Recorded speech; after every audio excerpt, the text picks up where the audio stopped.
Welcome to the Caring Collaboratively podcast. My name is Dr. Summer McMurray. I'm a speech-language pathologist and the founder of Carolina Pediatric Therapy.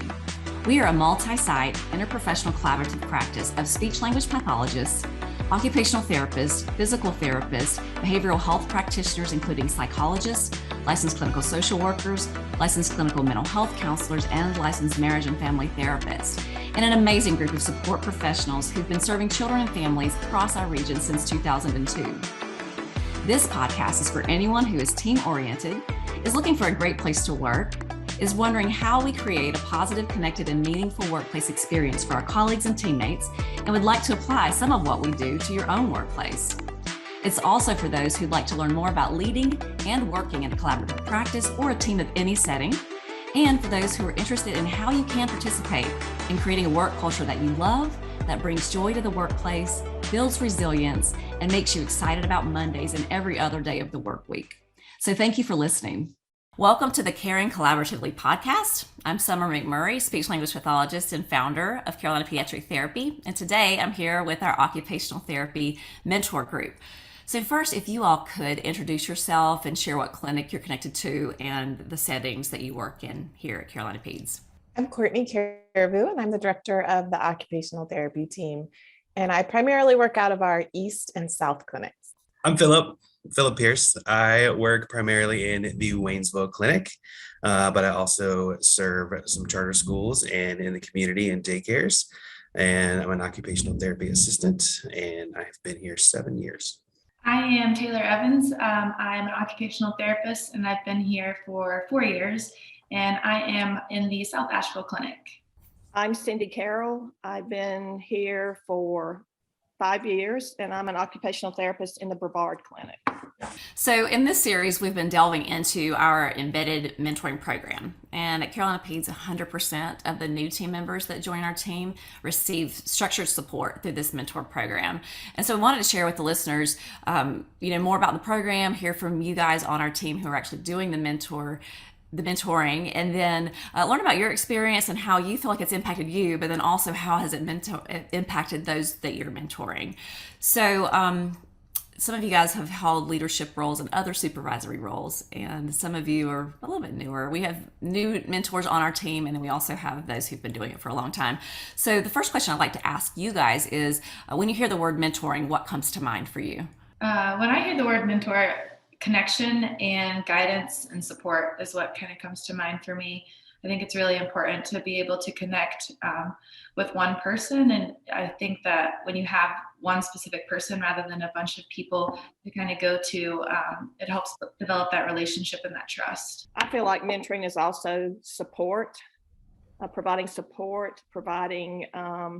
motivation, helping solve problems, and developing their skills within our Carolina pediatric environment. And I think I agree with all of that as well. And then the other aspect I think of is that a mentor is someone who has been there before you and can sort of show you which path to take or what your options are and guide you along that process because they've done it before. I agree with all of those, and I see the mentors as really looking at the skills the mentee has and sort of bolstering those to sort of build their confidence and helping fill in the gaps with their knowledge, but then also increasing their confidence in the skills that they already have.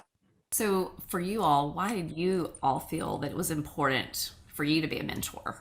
So being an occupational therapy assistant, the role of a supervisor is kind of built in to my job. So what that means is that somebody has been mentoring me since I got here because it was required.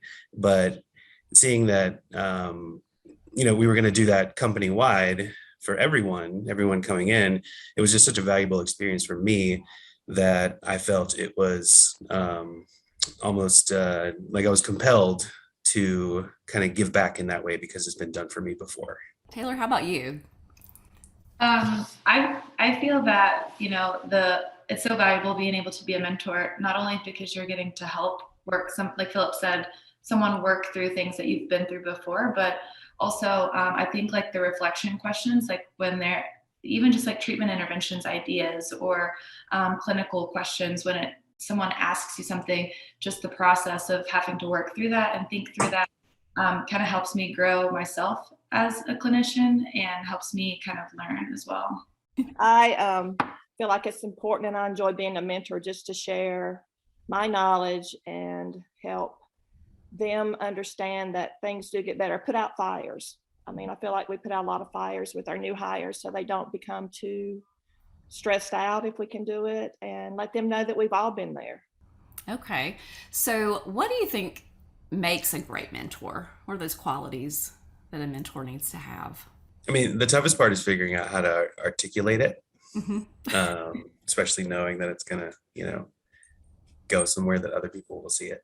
But I think, one of the most important qualities is the ability to communicate and be able to present things in a way that is more of a guiding, teaching kind of way, because part of like baked into this role is sort of showing what has been done that maybe needs correction, right? So providing a lot of constructive criticism based on the way our company and our discipline ask us to do things. So being able to have that rapport and that trust to deliver that information in a way that is helpful rather than critical, rather than punitive or feeling like in my case like a dad telling you what you've done wrong and giving a lecture, but more so like just being a guiding presence is one of the more important qualities, being able to communicate well and build rapport that way. I was just going to say something along the lines of Philip about communication and listening skills and being able to kind of hold space for them when they are feeling stressed or having difficulties. And finding the balance of giving that feedback, but also listening and just kind of being there as a supportive person as well. Because sometimes I feel like some of the stress with a new job is not always the clinical skills, and sometimes it's everything else combined. And I think listening is a really important part of being a mentor.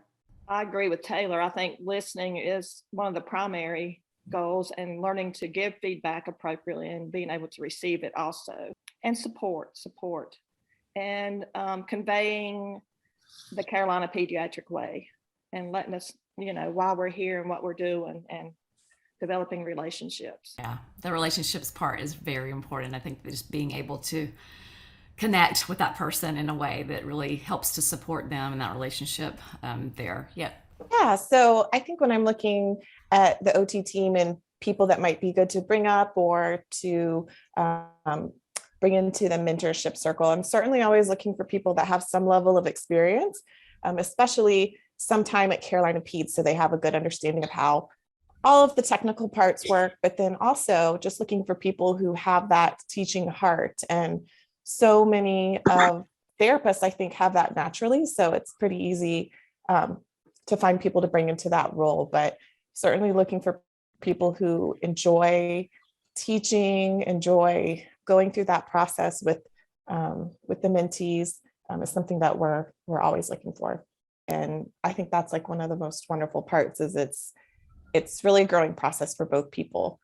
I just think another really important thing with the mentorship program is flexibility and like being able to understand that people do have different learning styles, kind of what Courtney was touching on, but the way that you might want to teach someone might not be the way that they learn best. And I think that being able to kind of adapt in that way is also really important, to be able to connect with that person so that they can understand it and relate back to that.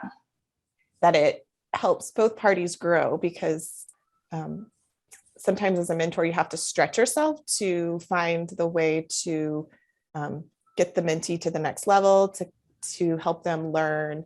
And it may not be just the way that you typically teach something. So it's a really wonderful way to grow your own skills as well. Okay, so let's move to the next question.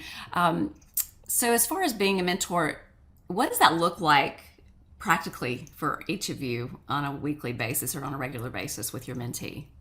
Well, the basic expectation is that we have a structured, scheduled 1 hour meeting each week. And that can be in person, it can be, over Zoom, but, we are, as mentors, we are expected to meet with our mentee for that 1 hour a week, and just provide that time for whatever that time needs to be, I suppose. But making sure that we make ourselves available to them weekly for at least 1 hour. But then it also might mean that we answer a text message or a task or an email, or check in with them, and we just keep that door open. So it can be pretty flexible, and some folks really need a lot more support, and some folks don't need as much support. But it's 1 hour a week at minimum. Okay. And how does that change over time? Because what does it look like in the beginning of the mentorship when they first get started? And then, this is a 6 to 9 month program. So as that time goes by, how does it evolve? Something that I've kind of seen with the past, I feel like it depends on the individual person, but I feel like a lot of the initial questions, the hours are filled very full of kind of like documentation questions, rain tree, things like that. And then as those things start to get more in control, I feel like I see a shift where it becomes more clinical based questions or treatment interventions and ideas like that. And I think at the first part of the year, people usually come in with like a whole detailed list of questions, and it's trying to get everything through. And then as you get the 6 to 9 month mark, the questions kind of start to come down, and it's more of like a conversation rather than just answering a lot of questions, as they start to need less help and less support through some of those things. All of you can comment on this. I'd love to hear what each of you say. What makes you most excited about being a mentor? I really like being a mentor because I like being able to kind of have that conversation back and forth with another therapist. And as I mentioned earlier, I think sometimes their questions make me really reflect and make me kind of rethink through things, and kind of gives me just more ideas of things. And I think that's my favorite part about it, is just that connection. And I feel like, and working in a bunch of different settings and different locations, we don't always have the time to kind of sit down one-on-one and talk and go over and discuss things. So I think that's my favorite part for sure. Yeah, I agree. I like meeting the new employees and assisting them with learning the techniques to stay here and to not get overwhelmed about the paperwork and the scheduling. I think the first 2 weeks of mentoring is usually all about the paperwork and the scheduling. And then I think then it moves from there to about how their relationships are developing with their parents, and what problems are you having, that kind of thing. I think the first couple of weeks, besides getting to know your mentee, is also to help provide support to get through that first couple of tough weeks.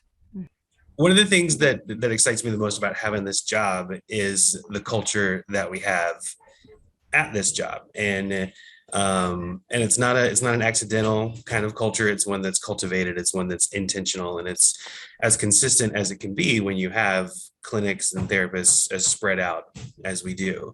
And I mean, there are people that work here that I've never met, but I know that they're connected somehow because of this program, and preserving this culture and like I said, cultivating it and helping it grow is really, really important. And one of the most exciting things about being a mentor is contributing to that when we have new people coming in, because this is such a, in my opinion, unique place to work, not necessarily because of the clinical work that we do, but because of the way that we do it and the people that we work with, and this culture of growing each other versus, competing or meeting outcomes, or, pushing kids through to get to the next kid or any of that stuff. Like we do good work, and we care about each other. And that has a lot to do with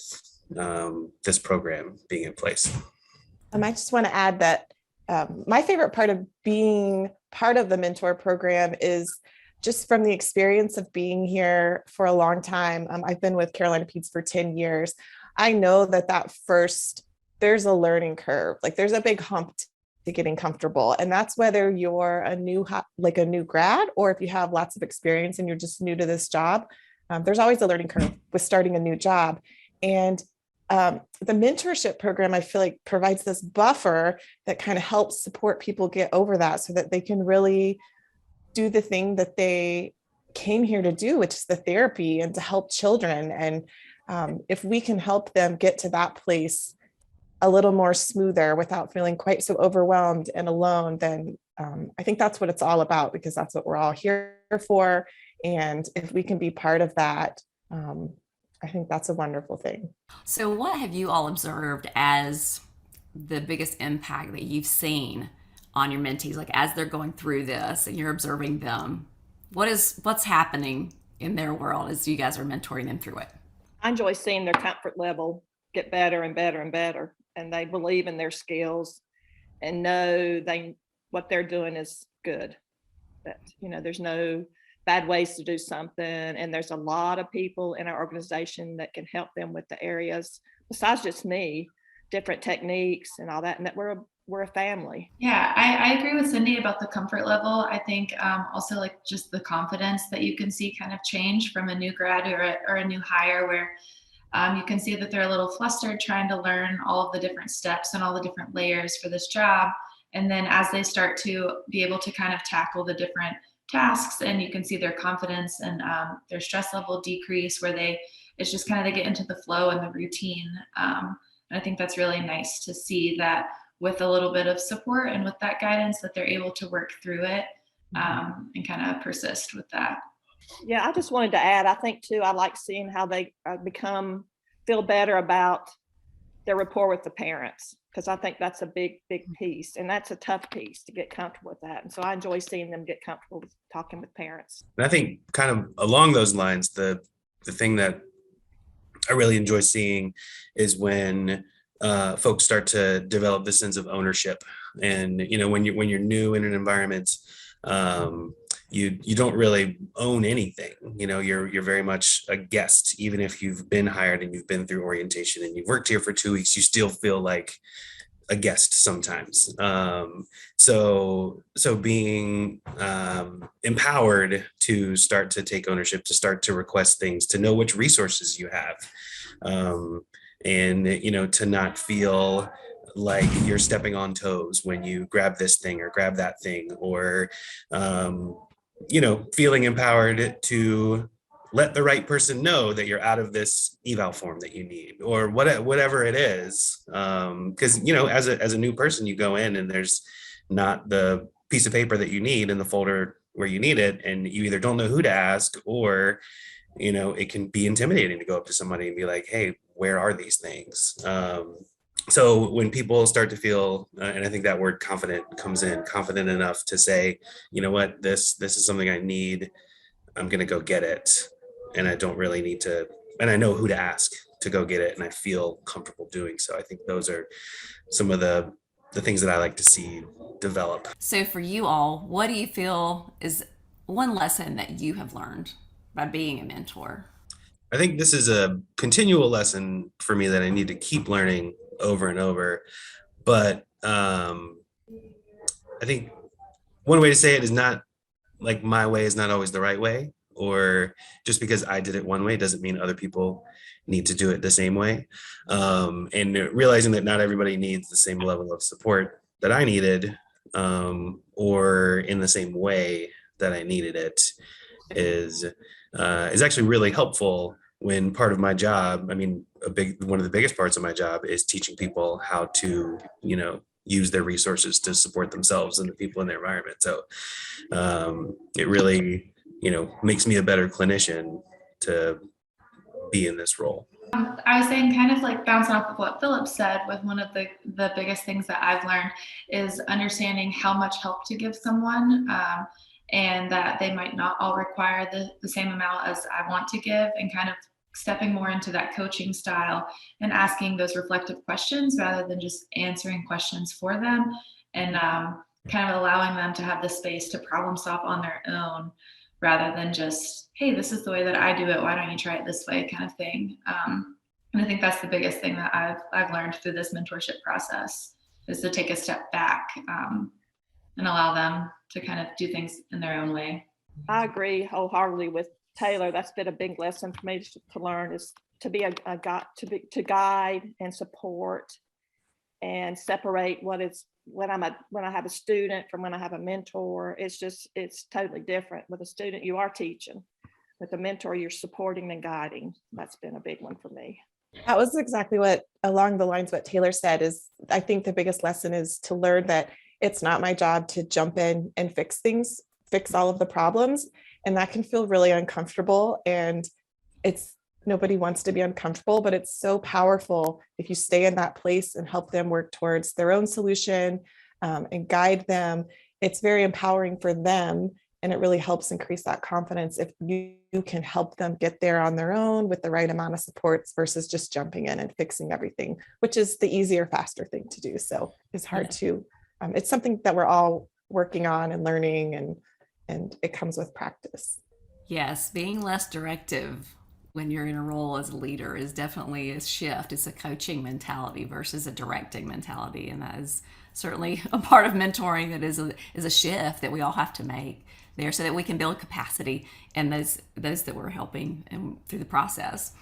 So, okay. So last two questions I have. What does success look like for you guys in the mentoring? Independence. I think I see a lot of independence at that point. Mm-hmm. And feeling comfortable and enjoying their job. And it's kind of the way I feel when they're independent and can know what they need to work the job the best they can. Yeah, I mean, I think a real, like, literal, practical kind of definition is sort of an empty meeting. You know, we mentioned those meetings, and when you run out of things to talk about really quickly, that, you know, is success as long as you've, you know, done the job well to that point. Which is, you know, when you're feeling more independent, you don't have as many concerns and you can take care of things yourself. So you don't really need to spend a whole hour, you know, filling up time. Yes.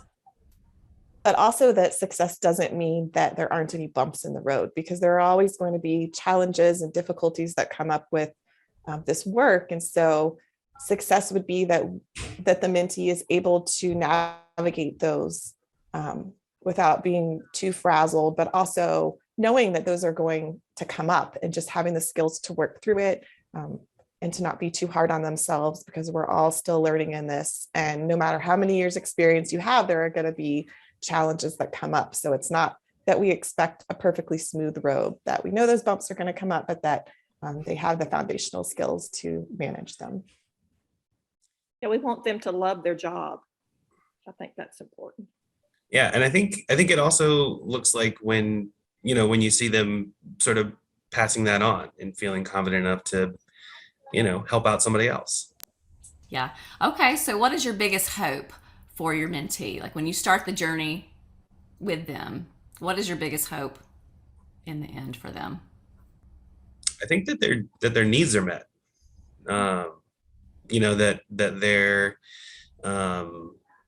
that we respect them enough to allow for their autonomy, and like we've said, not to be inflexible and not to deliver information just the way we want, or, you know, just the way that works for us, but for it to work for them. Yeah, I think that's what I said just a minute ago, is that they feel independent. They feel like they have the tools they need to move forward, and they feel like they're part of our family here. Yeah.